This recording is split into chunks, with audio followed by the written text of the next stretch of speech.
የመንግስት ሚዲያ ለኛ ክፍት ስላልሆነልን የግዴታ ለውጭ ሚዲያዎች ማስተላለፍ ስላለብኝ ነው። ምክንያቱም የዋልባ ጉዳይ የአንድ ሰው የሁለት ሰው ወይም የመነኮሳ ብቻ ሳይሆን የህዝብ ገዳም ነው። እኔ መነኩሴ ነኝ፣ ጥሩ መነኩሴ ስርዓት ባለው ምንኩስና ነው የመነኮስኩት። መርካቶ ገብቼ የመርካቶን ቆ አላጠለቅኩም። እኔ ፕሮጀክቱ ስራ አስኪያጅና ምክትል ስራ አስኪያጁ እንደተቆፈረና አስከሬኖችም እንደወጡ በትክክል በራሳቸው አንደበት በራሳቸው ቃል ተናግረዋል። ሌላው በርሶ ላይ የተሰነዘረው አስተያየት ወታደር ከቦናል፣ መትረየስ መጥቷል የመሳሰለ ነገር ተናገሩ። ይሄ ፖለቲካ አዘል ንግግር ነው። ይሄ ፖለቲካ አዘል አይደለም። እንደሚባል ነገር የለም። ገዳም እየታረሰ የአባቶች አጽም እየፈለሰ የቅዱሳን ቦታ በተለያዩ መኪናዎች እየተደረመሰመሰ ዝም ብለን አንገቴ እንደፍቼ እንሰየፋለን ብል ማን ይሰማኛል? እዚያው እንደውም እናስራለን አንተን አሉት። ሁለቱ ሸዊትና ኮሎኔል ክንፉ የሚባሉት ተጣሉ። እንውሰድ አንውሰድ ወይም እንሰራ አንሰራ፣ ሁለታቸው በመጣላታቸው ተመልሰው ሄዱ። ስጋት መኖሩ እርሶ እንዳሉትም ለምን ስጋት ተፈጠረ አይባልም፣ ግን ገዳሙን ቦታ አይነካም ነው የሚሉኝ እርሶ? አዎ አሁን የተነሳ መጀመሪያ የነበረው አልባልታ በየጋዜጣው በተለያዩ ሚዲያዎች እየተገለጸ ያለው ገዳሙ እንደተደፈረ እንደተራከሰ መንገድ እየተሰራ እንዳለ ነው እኔም ያነበብኩት። በገዳሙ አካባቢ ያሉ አባቶች ግን የተለያየ ሐሳብ አላቸው። አንዳንዶቹ ገዳሙ ተነካ ፈረሰ አላሉም እሳቸው፣ ግን አንዳንዶቹ ደግሞ ስጋትም የለብን መንግስትም ልማቱን እንዲያካሂድ እንፈቅዳለን የሚሉ አባቶች ደግሞ እንዲያውም በኢትዮጵያ መገናኛ በኢትዮጵያ ሬዲዮና ቴሌቪዥን በትግርኛ ፕሮግራም ቀርበዋል ይባላል። እኛም አቶ ሲሳይ መረሳ የማይጸብሪ ወረዳ አስተዳዳሪ፣ እግዚአብሔር ይስጥልኝ፣ በጣም አመሰግናለሁ ስለ ጊዜው። አሁን ለመርገር አልችልም። አሁን ያለሁት ማይጸብር ላይ ነው። እዛም ሆነው መናገር ለምን አይችሉም? አልችልም። አሁን እዛው በሆነ ነበር ለመንገር ይችል ነበር። የተቀደሰ ቦታ ነው ዋልባ፣ ምንም አያልፍበትም። እንግዲህ አቋማችን እየገለጽን ነው።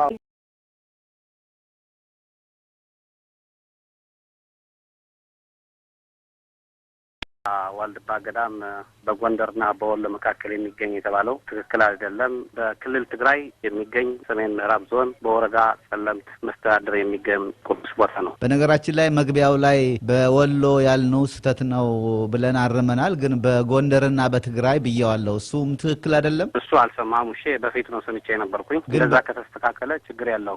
አሁን ዋልድባ የሚባል ገዳም ያለበት ቦታ በጸለምት ወረዳ ሆኖ ደቡብ አደርቃይ ወረዳ የአማራ ክልል ማለት ነው። ምስራቅ ቀለምት ወረዳ ነው የሚያዋስነው። ሁለት ቀበሌዎች አሉ። በምዕራብ ደግሞ ወልቃይት ወረዳ፣ በሰሜን ደግሞ እንዳባጉና አስገደጽን በላይ ይባላል ማለት ነው። አሁን ነገሩ እየተነሳ ያለው ከስኳር ፋብሪካ የወልቃይት ጋር የተያያዘ ነው። አሁን አባቶች የሚያነሱት የዛሬማ ግድብ ከተገደበ ለገዳሙ ችግር ይፈጥራል፣ ገዳም መንገድ ያልፋል ይባላል፣ ዘይት ፋብሪካ እንደገና የሰፈራ ቦታ ይሆናል የሚል ነገር ከእውነት የራቀ ነው። መንግስት ያሰበው ዛሬማ ግድብ ተገድቦ ኮማንድ ኤሪያ የሚባለው ሽኮራ የሚለማበት ቦታ መዘጋ የሚባል ከገዳሙ ወደ 30 ኪሎ ሜትር ርቀት ያለ ቦታ ነው የሚለማው። ስለዚህ ስጋቶች ናቸው። እነኚህ ስጋቶች ደግሞ ለምን ተነሱ አይባልም። መድረክ እየፈጠርን ውይይት እያደረግን በግልጽ እነሱም ሀሳባቸው እያቀረቡ አሁን ጥሩ መራዳትና የነበረው ብዥታ እንዲስተካከል አድርገናል። ስጋት መኖሩ እርስዎ እንዳሉትም ለምን ስጋት ተፈጠረ አይባልም፣ ግን ገዳሙን ቦታ አይነካም ነው የሚሉኝ እርስዎ? አዎ አሁን የተነሳ መጀመሪያ የነበረው አልባልታ በየጋዜጣው በተለያዩ ሚዲያዎች እየተገለጸ ያለው ገዳሙ እንደተደፈረ እንደተራከሰ መንገድ እየተሰራ እንዳለ ነው እኔም ያነበብኩት ከወጡ ዘገባዎች ማለት ነው። እሱ ትክክል አይደለም ነው። ስጋቶቹ ያነሱትን አንድ በአንድ አስቀምጠናል። መንግስት ያሰበው ነገር ያለም ማንም ቡልዶዘር ገብቶ የነካ ነገር የለም። ሌላው ቅድም ያልኳችሁ ዘይት ፋብሪካ ይሁን ጥጥ ፋብሪካ የታሰበ ነገር የለም።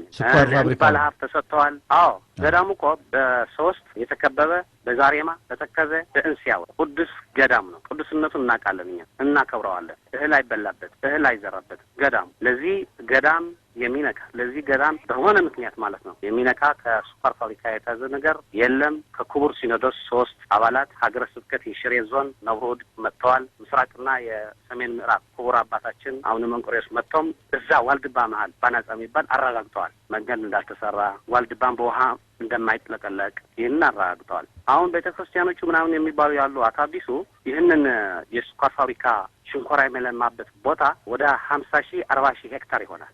ይህንን 8 ቀበሌዎች ይነሳሉ እንዳሉ 8 ቀበሌዎች የወልቃይት ህዝብ ማለት ነው። እነዚህ 8 ቀበሌዎች ደግሞ ተቋማት አሉ። ትምህርት ቤት አለ፣ ጤና ጣቢያ አለ፣ ጤና ኬላ አለ፣ እስከ ሃይ ስኩል የሚደርስ ትምህርት ቤት ያለ እዛ አካባቢ። ልክ እንደዛም ቤተክርስቲያንም አለ እዛ። ስለዚህ እስካሁን ድረስ የተነካ ነገር የለም። ከሲኖዶሱ ከቤተክርስቲያን ተነጋግረው ቀጣዩ የሚሆን ነገር ነው። ጠቅላላ ህብረተሰቡም ከ7,000 እስከ 8,000 አባወራ የሚያክሉ ነው የሚሆነው። ከነ ቤተሰቦቻቸው ወደ 20,000 የሚሆን ናቸው። ስለዚህ ከእነዚህ ተቋማት ጋር የሚነሳ ነገር ቤተክርስቲያንም ሊኖር ይችላል። የገዳሙ ቤተክርስቲያን ግን አይደለም። ቅዱስ ቦታው የሚባል አብረንታንታ ገዳም ማይለበጣ አባነጻ ይህንን ነገር የሚነካ ስራ እየተሰራ አይደለም፣ ወደፊትም አይሰራም። ቅዱስነቱ መንግስት አክብሮ የሚጠብቀው ነው። መንግስትም ያሰበው ነገር እንደሌለ አረጋግጥልህ እፈልጋለሁ። አቶ ሲሳይ ጥርጊያ መንገድ መሰራቱንስ ያውቃሉ እርሶ ወይም ያምናሉ? እነሱ ጥርጊያ መንገድ ተሰራ ነው እንጂ ያሉት ቤተክርስቲያናቱም አልፈረሱም። ግን መንገዱ ከተሰራ ፋብሪካ ከተቋቋመ ቤተክርስቲያናት መፍረሳቸው አይቀርም። ስጋት ነው ያለው። አልተሰራ መንገድ ወደ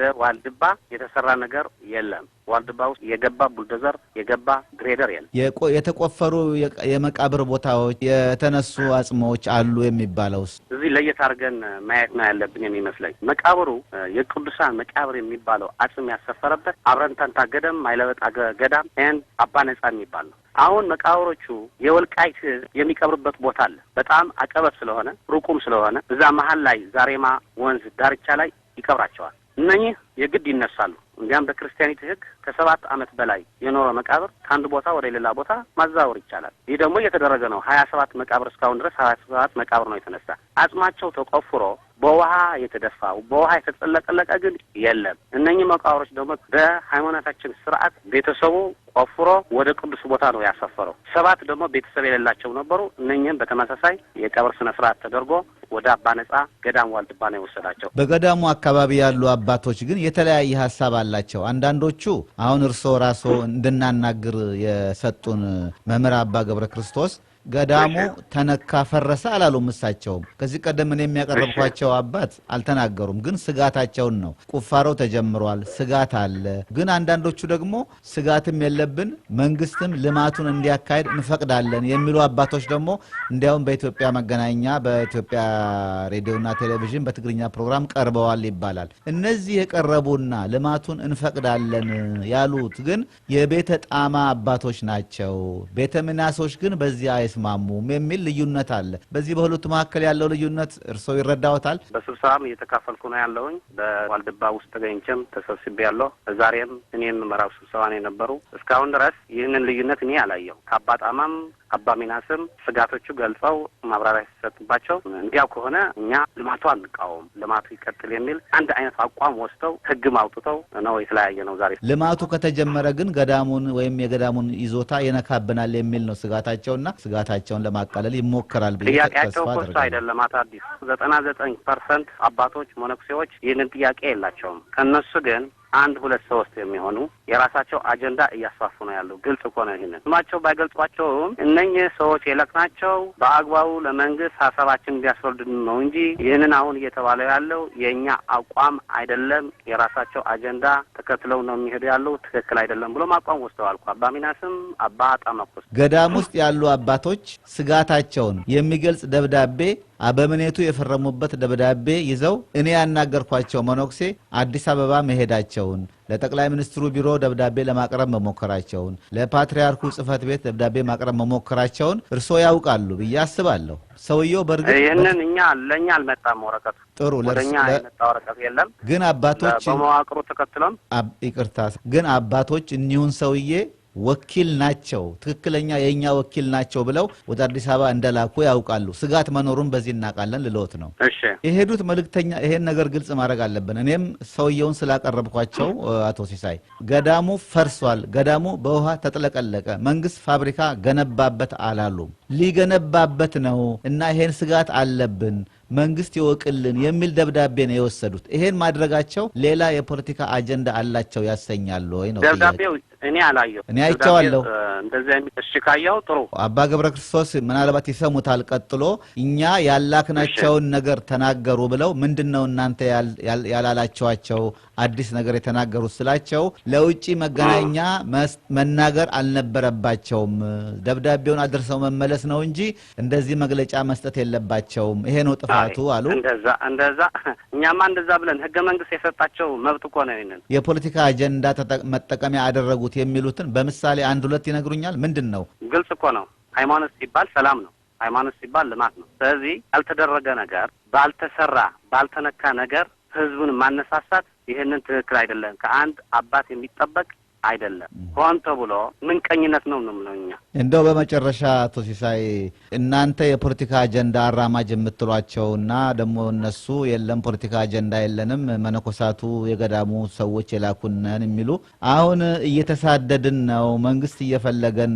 ወታደር ሊይዘን ይፈልጋል እያሉ እንደሚገልጹ ሰምቻለሁ ይሄ ስጋት እንዴት ነው ይቅርታ በጣም ነው የሚገርመኝ እንዲያም ከሚገርምህ ባለፈው አባነጻ አብረን ተገናኝተን ነበር ከሁሉም ማለት ነው አሁንም እኛ የምናስፋድደው የምንፈልገው ሰው የለም መጥቶ መወያየት መድረክ ላይ ሐሳቡን መግለጽ ችግር ካለም መተራረም ይሄ ነው የምንፈልገው እኛ እሺ ጥሩ ነው ወደፊት እንግዲህ በዚህ ጉዳይ ማንንም ስጋት እንደሌለበት እንገልጻለን እኛም አቶ ሲሳይ መረሳ የማይጸብሪ ወረዳ አስተዳዳሪ እግዚአብሔር ይስጥልኝ በጣም አመሰግናለሁ ስለ ጊዜው አመሰግናለሁ በድጋሚ አመሰግናለሁ አንዳንድ ባለስልጣናት አድማጮች ምናልባትም አቶ ሲሳይ ይሄን አስተያየት ይጋሩ ይሆናል ባለፈው ሳምንት ያነጋገርናቸውን አባት ትክክለኛ ወይም እውነተኛ የገዳሙ ነዋሪ አይደሉም የገለጹት ሁሉ ሐሰት ነው ይላሉ እናም እውነቱን ከፈለጋችሁ መምህር አባ ክርስቶስን አነጋግሩ ሲሉም መክረውናል አቶ ሲሳይ እናመሰግናለን ወደ አባ ገብረ ክርስቶስ ደወልኩ አገኘኋቸው አባ መምህር ገብረ ክርስቶስ ነዎት አዎ እንደምን አሉ እግዚአብሔር ይመስገን እርስዎ ምንድነው እዛ ገዳም ውስጥ አባቴ አሁን ቀደም ያው አስተዳዳሪ ነበርኩኝ ዛሬ ግን ያ በጥሮታ ያለው ሽማግሌ ነኝ ምንድነው ዋልድባ አካባቢ ያለው ችግር አባቶች ሮሮ ያሰማሉ እርስዎ የሚያውቁትን ይንገሩኝ እስቲ አሁን ለመርገር አልችልም አሁን ያለሁት ማይጸብር ላይ ነው እዛም ሆነው መናገር ለምን አይችሉም አልችልም አሁን እዛው በሆነ ነበር ለመንገር ይችል ነበር እዚህ ግን ለጊዜው አሁን እዛው መቼም ግን ያው ልማት ሸንኮራ አገዳ ይዘራል ተብሎ ወዲያ ማዶ ነው ወንዙ ገደብ እንግዲህ እንገድባለን ነው እኛም ያው በዚህ ተቃውመን ነው የመጣንኛ የተቀደሰ ቦታ ነው ዋልባ ምንም አያልፍበትም እንግዲህ አቋማችን እየገለጽን ነው አሁንም ያለ ነው ይሄንን ለመንግስት ለማሰማት ያው ተቃውሞ እኛ ፈቃደኞች አይደለም ለማለት መጥተናል የት ነው የመጡት ታብረን ታንታው ነው ማይጸብር ነው ያለሁኝ ይሄን ተቃውሞ ለማሰማት አዎ ለማን ነው የምታሰሙት ለመንግስት ነው ለወረዳው የወረዳው ኃላፊ ማን ናቸው ማጋል ልትቀርቡ ነው ማለቴ ነው እሱማ አቶ ሲሳይ ነው የሚባል አቶ ሲሳይ መረሳ ጋር ለማቅረብ ነው አዎ ግን መንግስት መነኮሳቱ ተስማምተዋል ብሎ በራዲዮ በትግርኛ ቋንቋ አስተላለፈ የሚል ነገር ሰማሁ ይሄን ሰምተዋል እንደዛ ወንድሞቻችን አስተላልፈዋል ሰምቻለሁ እናንተ ተስማማላችሁ የቀራችሁት አባቶች ከቤተ መናስ የሆናችሁት እንዴት አድርገን ይሄንን ማየነገ እየገለጽኩልዎት አይደል እኛማ ለዚሁ የተሳኮነ የመጣ ነው አይሆንም እያልን ነው ከዚህ ከአሜሪካ በሬዲዮ የሚተላለፈውን ሰምተዋል አባን ጠይቀናቸው ያስተላለፍነውን አልሰማሁትም አባን ያቋቸዋል እንዴ አዎን ከገዳሙ የተወከሉ አይደሉም እንደውም መነኩሴ አይደሉም እያሉ ስለሚያወሩ ለዚህ ነው ቅድም መነኩሴ ናቸው መጀመሪያ ተወክለው ሄደዋል እንደ ለመንግስት ደብዳቤ ሁሉ አቅርበዋል ነግረውኛል አዎ ማህበሬ ተስማማበት ደብዳቤ የሶስት ገዳማት እንትን ወስደው አቅርበዋል አባ ገብረ ጊዮርጊስ የፈረሙበት ደብዳቤ እኔም ደርሶኛል እሱ ነው ያው ሌላ ምን አለ ታዲያ እንግዲህ በኋላ ግን ይሄ ቃል እንዲሆነ በኦሪየንቱን ሲባል ማህበር ብዙአዘነ ሳይመካከል እንዲህ ያለ ማስተላለፍ ጠቅላላ ከገዳሙ እንትን የሚል ነው ብሎ ተነሻዝናል ወደ ውጭ ይሄን ዘበተኑ ጥሩ አይደለም እኛ መጀመሪያ እዚሁ ቤታችን ነው የምን ነው ግን ከተናገሩት የተሳሳተ ነገር አለ የተሳሳተ ነገር እንግዲህ እኛ መቼም ሌላው ልሰውና የዋናው ይዛን ጊዜም እንደልባችን ተናግረን በነጻ ማንም እንትን ሳይለን እኛ ለቦታው እንቃወማለን ይሄ የተቀደሰ ቦታ ነው ማንም ነገር በዚህ ቦታ ቅንጣት መሬት ያለ ካለ ከእግዚአብሔር ዘንድ የተወገዘ ማለት ነው እኛ እንግዲህ ይሄ ቦታ ሰው ሳይሆን በአሱ መለኮት የገለለው ሁለተኛ ኢየሩሳሌም ዳግማዊት ኢየሩሳሌም ብሎ ላይ በላባት ኃጢአት አይግባባት አይሻገርባት ብሎ ይሄ የተከለከለ ቦታ ነው ይሄንን ሁለተኛኛ ይሄንን የተባለውን ነገር አንፈቅድም ነው ዋናው ነገር የተናገር ነው ልክ ነው ቦታው ቅዱስ ቦታ መሆኑን እናውቃለን እኛም ደግሞ የምንሰራው ለተቀደሰ ዓላማ ነው የምንነው ከዛም የመጣ ከመንግስት እኛ ግን ያጠቅላላ እንግዲህ ምንድነው በጣም ማይበሩ አዝኖ እያለቀሰ ጭምርት ነው የተናገረው። ስንት ናችሁ የተወከላችሁት? ገዳሙን ተወክላችሁ የመጣችሁት ከርሶ ጋራ? ብዙዎች ነን። ወደ 16 ያህል ሰው መጥቷል። በምን መጣችሁ? ከገዳሙ መኪና ከየት አገኛችሁ? በእግራችንም በምንም ብለን መጣን። እነሱ መኪና ልከውላችሁ ነበር የሚል ወሬ ስለሰማሁ ነው አባቴ። መኪናም ተልኳል ነበርና ግማሹም በመኪና ግማሹም በእግሩ ነው። እዛ አካባቢ መቃብሮች መቆፈራቸውን አይተዋል ወይ ሰምተዋል እርሶ? እሱ እንኳን ያደለሁም እነሱና እነዛ ናቸው ያዩት እንጂ እኔ ለራሴ አግዘም ደክሞኝ ነበረ፣ ፀሐይ ነበረ። ብዙ ማየት ግን ብዙ ማህበሮች አይተውታል መቆፈሩን። የተቀበሩ አጽሞች የአባቶች አስከሬን ወጥተዋል የሚል ነገር ሰምቶ ብዙ ሰው ያወራ ነበርና እውነት ይሆን እሱ? አይ እንግዲህ የአባቶች ይሁን የምን ይሁን ያጥንቱ መቼም እንትን ብሏል። እንደሱም ደግሞ በቀደም ማለበቁም ተናግረውታል። በክብር ከክብር ቦታ አሳርፈናቸዋል ነው ያሉ።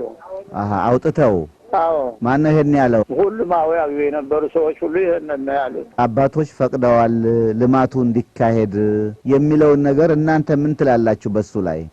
እኮ ነው እኛ አሁን የምንለው እኛ አቋማችን ግልጽ ነው። የቴብናስ ይሄንን አይስማማም፣ እኛ ቦታው እንዳይነካብን ነው አሁንም በመንግስት በግልጽ እንግዲህ የምንናገረው። አልተነካም ቦታው ይላሉ። መነካትማ መቼም እንዴት ይቀራል? ውሃው እዛው ላይ አይደለም ቆመው። እሱማ ማለት እንግዲህ ቁፋሮ እርሻ ሳይሆን መኪና መንገድ እናጠርጋለን ብለው ጀምረውታል። መምህር አባ ገብረ ክርስቶስ አመሰግናለሁ።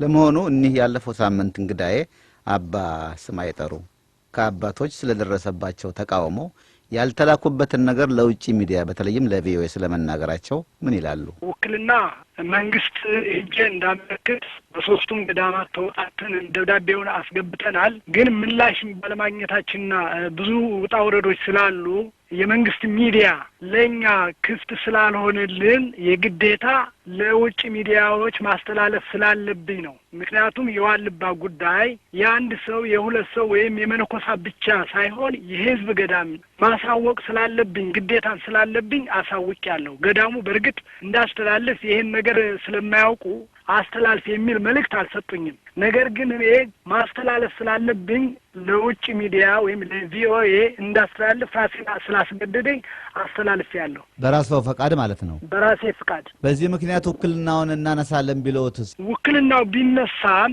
ዋልባ ማለት ዋልባ ውስጥ ያሉ መነኮሳት ብቻ አይደለም። የህዝብ ገዳም ነው፣ የህዝብ ሀብት ነው፣ የህዝብ ቅርስ ነው። ችግር ሲፈጠር አንድ ሰው ብቻ ስለዋልባ ሊቆረቆር ይገባዋል። አንድ ሰው ብቻ ቢሆን ማለት ነው። ሁሉም ቢያምን እኔ ማመን የለብኝም። ለነገሩ እነሱ አላመኑም፣ እየተከራከሩ ነው አሁን ያለው። ስለዚህ እነሱ ዝም ቢሉ እኔ አሰማለሁ። ነገም ከነገ በኋላም ያለውን ችግር ማሳወቅ ግዴታ አለብኝ። እርስዎ ተሰሚነት የለውትም ሲባሉ ለምን አልተቆፈረም ልማትም አልተባለም እንደውም መነኩሴም አይደሉም የሚል ነገር ነው የምንሰማው አልፎ አልፎ።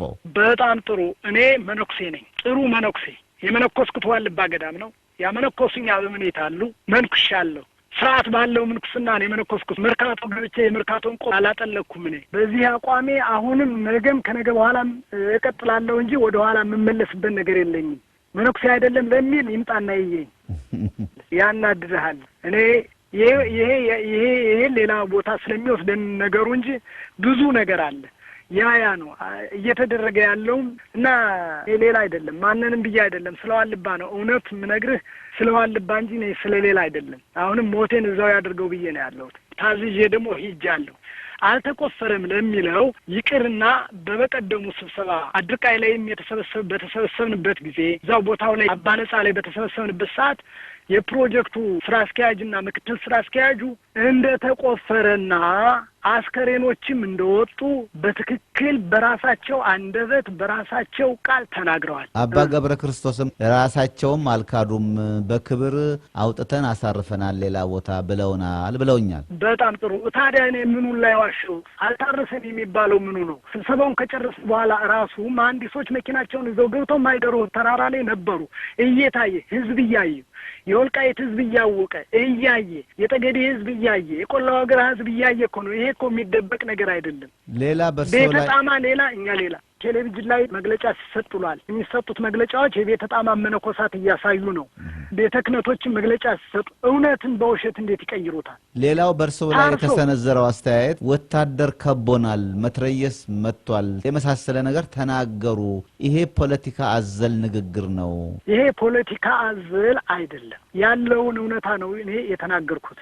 የነበረውን ነገር ነው የተናገርኩት። ያስረዳሁት ወታደሮች ነበሩ፣ መትረየስም ተጠምዶ ነበረ፣ መከላከያ ሰራዊት ነበሩ። አልነበሩም የሚል ሰው የለም። ነገር ግን እነዚህ የመከላከያ ሰራዊት በጣም ጥሩ ሰዎች ነበሩ የሚል ነው እኔ ቃሌን የሰጠሁት። አባ ገብረ ክርስቶስም መኖራቸውን አልካዱም። ታዲያ ቢኖሩስ ለራሳቸው ጥበቃ ባለስልጣን አንድ ቦታ ሲሄድ ታጅቦ ነው የሚሄደው፣ አዲስ ነገር አይደለምና ከርሶ አንደበት እንደ መነኩሴ በዘዴና በብልሃት አልተናገሩም ማለታቸው ይመስለኛል። እንደሚባል ነገር የለም። ገዳም እየታረሰ የአባቶች አጽም እየፈለሰ የቅዱሳን ቦታ በተለያዩ መኪናዎች እየተደረመሰ ዝም ብለን አንገቴ እንደፍቼ እንሰየፋለን ብል ማን ይሰማኛል? እዚያ ውስጥ ህዝብ ካልሰማው፣ ህዝብ ካላወቀው እዛ ውስጥ ሆኖ ታፍኖ ሚልጎመጎ ምን ይሰራል? የዓለም ሚዲያ መስማት አለ።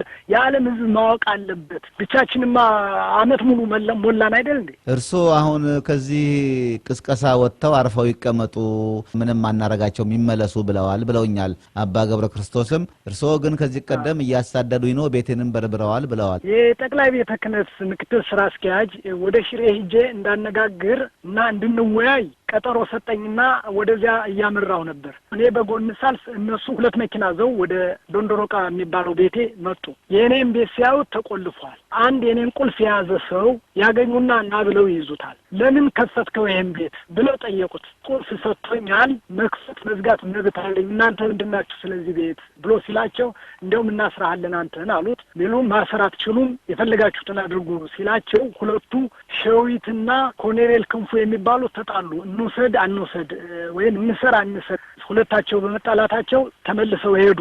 እዛ በፊት ግን ፎቶግራፍ አንስተውታል፣ በቪዲዮ ቀርጸውታል። የኔን ቤት ብቻ ሳይሆን የመምህር ገብረ ክርስቶስን የመምህር ልዑልን ቤት ሁሉን ዙረው አይተዋል። እነሱ ግን እኔን አስረው ሊሄዱ ነው የነበር። ያን ካደረጉ በኋላ ደግሞ አርብ ለቅዳሜ ማዘዣ ወጥቶ አውቶቡስ ሳይቀር ከትግራይ ወደ ጎንደር፣ ከጎንደር ወደ ትግራይ የሚሄዱ መኪናዎች እንዲፈተሹ ተባለ።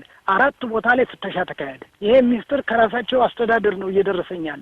አልሄድም፣ እንካሰሬ ብሎ መሄድ ነው እኮ አልሄድም። አመሰግናለሁ በድጋሚ አባቴ። ነገሩ ቀጣይ ነው። በዚህ ጉዳይ ላይ አዳዲስ መረጃዎች ይኖራሉ፣ እንቀጥላለን። በቀደም ለታ አሰቦት፣ ቀጥሎ ዋልድባ፣ ዛሬ ዝቋላ። ለመሆኑ የኢትዮጵያ ቅርስና ታሪካዊ ቦታዎች ጥበቃ ማህበር ምን ይላል? ለማዋየት እንሞክራለን።